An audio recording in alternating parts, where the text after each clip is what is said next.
जय हिंद दोस्तों, Sandeep tricky math special YouTube channel में आप सभी का स्वागत है।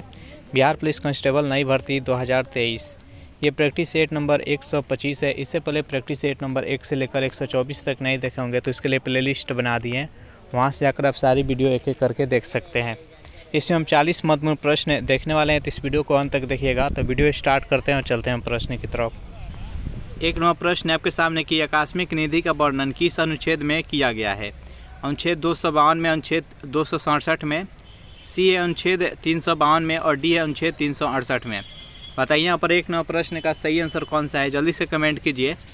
तो जो भी कैंडिडेट यहाँ पर ऑप्शन नंबर बी चुन रहे हैं, अनुच्छेद 267 बिल्कुल सही जवाब है। अनुच्छेद 352 में किसका वर्णन किया गया है? तो राष्ट्रीय आपात के बारे में वर्णन किया गया अनुच्छेद 352 में। अनुच्छेद 356 में किसका बारे में वर्णन किया गया है? तो राष्ट्रपति शासन। वित्तीय आपात 360। यहाँ पर अनुच्छेद 368 दिया गया, इसमें किसका वर्णन किया गया है?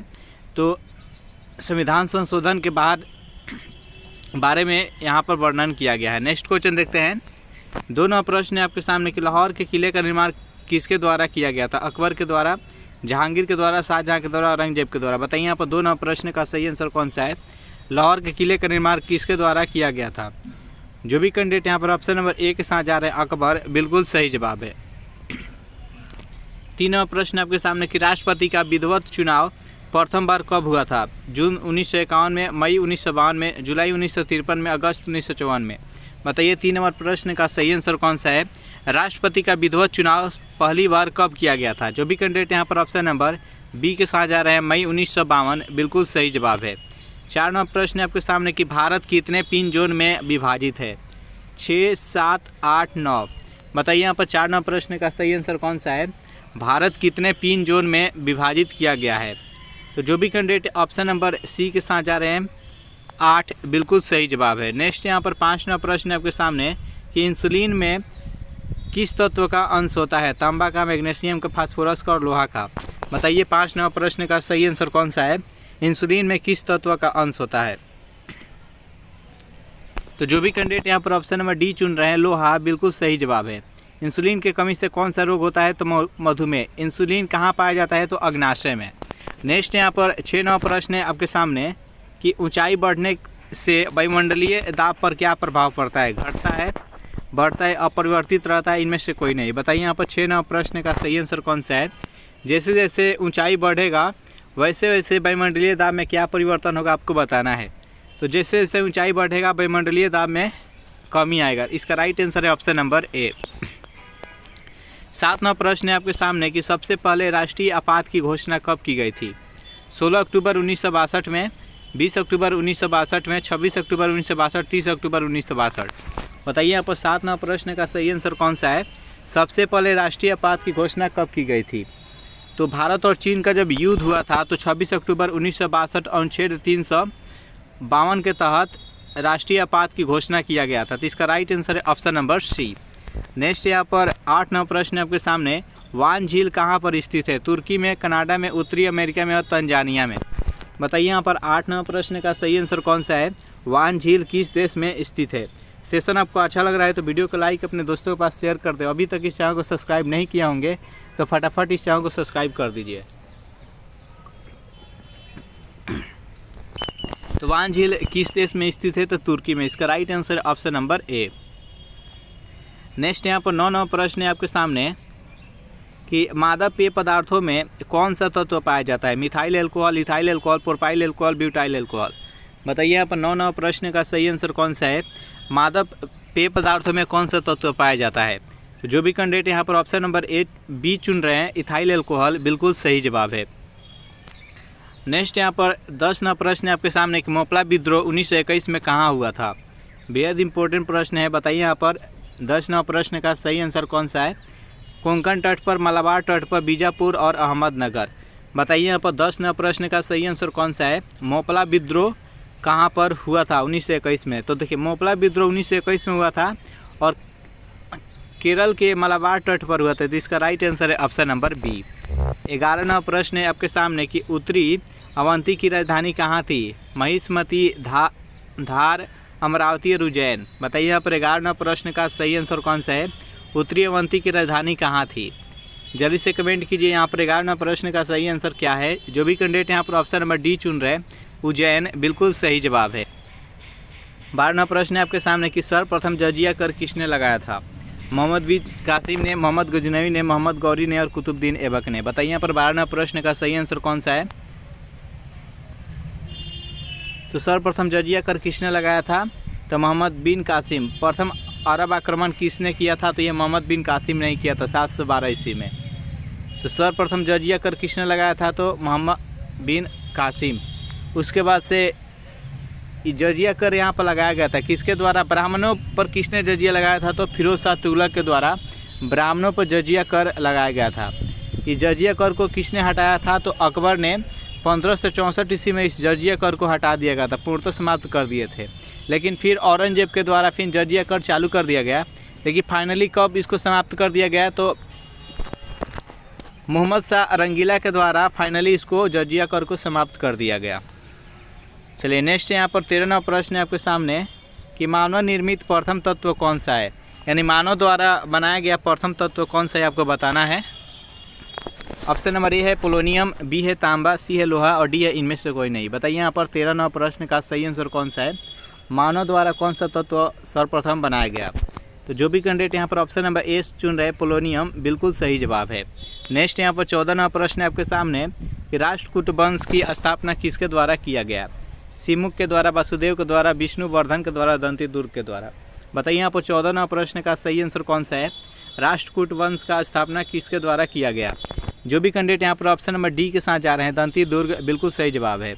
अगर इस प्रैक्टिस सेट का आपको पीडीएफ चाहिए तो उसके लिए टेलीग्राम ग्रुप बना दिया जिसका लिंक इसी वीडियो के नीचे डिस्क्रिप्शन में मिल जाएगा, वहाँ से ज्वाइन करके इसका पीडीएफ डाउनलोड कर सकते हैं। नेक्स्ट यहाँ पर 15वां प्रश्न है आपके सामने कि तारिकुल हिंद की रचना किसने की थी। फैजी ने, अलबरूनी ने, अबुल फजल ने और सरहिंदी ने।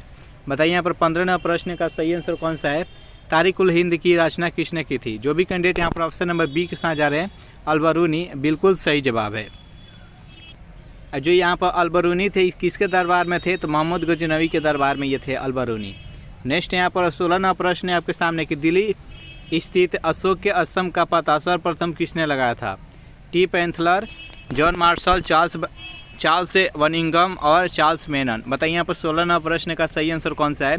दिल्ली में जो स्थित अशोक स्तंभ है उसका पता सर्वप्रथम किसने लगाया था। जल्दी से कमेंट कीजिए। अशोक का शिलालेख सर्वप्रथम किसने पढ़े थे, जल्दी से कमेंट कीजिए। कमेंट बॉक्स को भर दीजिए यहाँ पर कि अशोक के शिलालेख को सर्वप्रथम किसने और कब पढ़े थे, जल्दी से कमेंट कीजिएगा। तो देखिए इस प्रश्न का राइट आंसर हो जाएगा ऑप्शन नंबर ए टी पैंथलर। चलिए नेक्स्ट यहाँ पर 17वां प्रश्न है कि हिंदी साहित्य का स्वर्ण काल किस मुगल शासक के काल को कहा जाता है। बताइए यहाँ पर 17वां प्रश्न का राइट आंसर कौन सा है। हिंदी साहित्य का स्वर्ण काल किस मुगल शासक के काल को कहा जाता है। अकबर, जहांगीर, शाहजहां और औरंगजेब। जल्दी से बताइए। तो जो भी कैंडिडेट यहाँ पर ऑप्शन नंबर ए चुन रहे हैं अकबर बिल्कुल सही जवाब है। नेक्स्ट यहाँ पर 18वां प्रश्न है आपके सामने कि दीवान ए वकूफ़ की रचना किसने की थी। फिरोज शाह तुगलक ने, अलाउद्दीन खिलजी ने, बलबन ने और जलालुद्दीन खिलजी ने। बताइए यहाँ पर 18वां प्रश्न का सही आंसर कौन सा है, जल्दी से कमेंट कीजिए। तो दीवान ए वकूफ़ की रचना किसने की थी। जो भी कैंडिडेट यहाँ पर ऑप्शन नंबर डी के साथ जा रहे हैं जलालुद्दीन खिलजी बिल्कुल सही जवाब है। खिलजी वंश के संस्थापक कौन थे, तो ये जलालुद्दीन खिलजी। कब स्थापना किए थे, तो 1290 ईस्वी में। नेक्स्ट क्वेश्चन देखते हैं कि भरहुत स्तूप का निर्माण किसने करवाया था। चंद्रगुप्त प्रथम ने, समुद्रगुप्त ने, अशोक ने और धर्मपाल ने। बताइए यहाँ पर 19वां प्रश्न का सही आंसर कौन सा है। भरहुत स्तूप का निर्माण किसने करवाया था, जल्दी से कमेंट कीजिए। तो जो भी कैंडिडेट यहाँ पर ऑप्शन नंबर सी चुन रहे हैं अशोक बिल्कुल सही जवाब है। एक प्रश्न का आंसर दीजिएगा कि अशोक के टोटल कितने शिलालेख थे, कमेंट कीजिएगा। जल्दी से कमेंट कीजिएगा कि सम्राट अशोक के कितना शिलालेख था। 20वां प्रश्न है कि हर्मिट ऑफ शिमला किसे कहा जाता है। लॉर्ड इरविन को, एओ ह्यूम को, लॉर्ड डलहौजी को और लॉर्ड रिपन को। बताइए यहाँ पर 20वां प्रश्न का सही आंसर कौन सा है। हर्मिट ऑफ शिमला किसे कहा जाता है, जल्दी से कमेंट कीजिए। तो जो भी कैंडिडेट यहाँ पर ऑप्शन नंबर बी चुन रहे हैं एओ ह्यूम, जो कि भारतीय राष्ट्रीय कांग्रेस का संस्थापक थे। कब किए थे, तो 1885 ईस्वी में। चलिए नेक्स्ट क्वेश्चन देखते हैं। कि ब्राह्मणों पर जजिया कर सर्वप्रथम किसने लगाया था? फिरोज शाह तुगलक ने, मीर कासिम ने, मोहम्मद बिन कासिम ने और बलवन ने। बताइए यहाँ पर 21वां प्रश्न का राइट आंसर कौन सा है? ब्राह्मणों पर जजिया कर सर्वप्रथम किसने लगाया था? तो जो भी कैंडिडेट यहाँ पर ऑप्शन नंबर ए चुन रहे हैं फिरोज शाह तुगलक, बिल्कुल सही जवाब है। चलिए नेक्स्ट क्वेश्चन देखते हैं। 22वां प्रश्न है आपके सामने कि किस मुगल शासक के काल को मुगल काल का स्वर्ण युग कहा जाता है? ऑप्शन नंबर ए है अकबर, बी है शाहजहां, सी है जहांगीर और डी है औरंगजेब। बताइए यहाँ पर 22वां प्रश्न का सही आंसर कौन सा है? जो भी कैंडिडेट यहाँ पर ऑप्शन नंबर बी चुन रहे हैं शाहजहां, बिल्कुल सही जवाब है। यहाँ पर पूछा गया है कि मुगल शासक काल के मुगल काल का स्वर्ण युग, तो उसमें उस समय आंसर होगा शाहजहां। और इससे पहले जो क्वेश्चन देखे थे उसमें दिया था कि हिंदी साहित्य का स्वर्ण युग, अगर हिंदी साहित्य पूछा जाए तो अकबर होगा, अगर मुगल काल का स्वर्ण युग पूछा जाए तो शाहजहां होगा। और वास्तुकला स्थापत्य का भी स्वर्ण युग कहा जाता है शाहजहां का, और शाहजहां ने मयूर सिंहासन भी बनवाए थे। चलिए नेक्स्ट क्वेश्चन देखते हैं।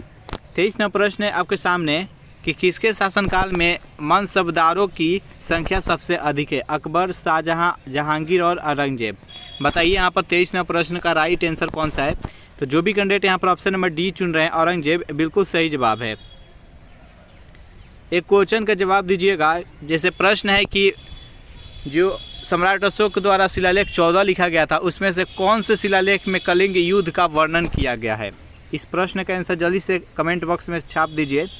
24वां प्रश्न है आपके सामने कि अकबर के इबादत खाना को कब बनवाया गया था? 1526 ईस्वी में, 1556 में, 1575 और 1581। बताइए यहाँ पर 24वां प्रश्न का राइट आंसर कौन सा है? अकबर ने इबादत खाना को कब बनवाया था? जल्दी से कमेंट कीजिए। तो जो भी कैंडिडेट यहाँ ऑप्शन नंबर सी के साथ जा रहे हैं 1575, बिल्कुल सही जवाब है। फतेहपुर सीकरी में इबादत खाना का स्थापना यानी बनवाए थे अकबर ने। और 1526 में पानीपत के प्रथम युद्ध हुआ था बाबर और इब्राहिम लोदी के बीच में। 1556 ईस्वी में पानीपत का द्वितीय युद्ध हुआ था हेमू और अकबर के बीच में। 1546 में हल्दी घाटी का युद्ध हुआ था महाराणा प्रताप और अकबर के बीच में। चलिए नेक्स्ट क्वेश्चन देखते हैं। 25वां प्रश्न है आपके सामने कि राज्य हड़प नीति का संबंध किससे है? लॉर्ड कर्जन से, लॉर्ड कैनिंग से, लॉर्ड रिपन से और लॉर्ड डलहौजी से। बताइए यहाँ पर 25वां प्रश्न का राइट आंसर कौन सा है? राज्य हड़प नीति का संबंध किससे है? तो जो भी कैंडिडेट यहाँ पर ऑप्शन नंबर डी के साथ जा रहे हैं लॉर्ड डलहौजी, बिल्कुल सही जवाब है। ये राज्य हड़प नीति के तहत बहुत सारे राज्य को अपने राज्य में मिलाए थे। नेक्स्ट क्वेश्चन देखते हैं यहाँ पर कि तंजौर के बृहदेश्वर मंदिर का निर्माण किसने करवाया था? राजा प्रथम ने, राजेंद्र चोल ने, राजेंद्र द्वितीय ने, विष्णुवर्धन ने। बताइए यहाँ पर 26वें प्रश्न का राइट आंसर कौन सा है? तंजौर के बृहदेश्वर मंदिर का निर्माण किसने करवाया था? जल्दी से कमेंट कीजिए। जो भी कैंडिडेट यहाँ पर ऑप्शन नंबर ए के साथ जा रहे हैं राजा प्रथम, बिल्कुल सही जवाब है।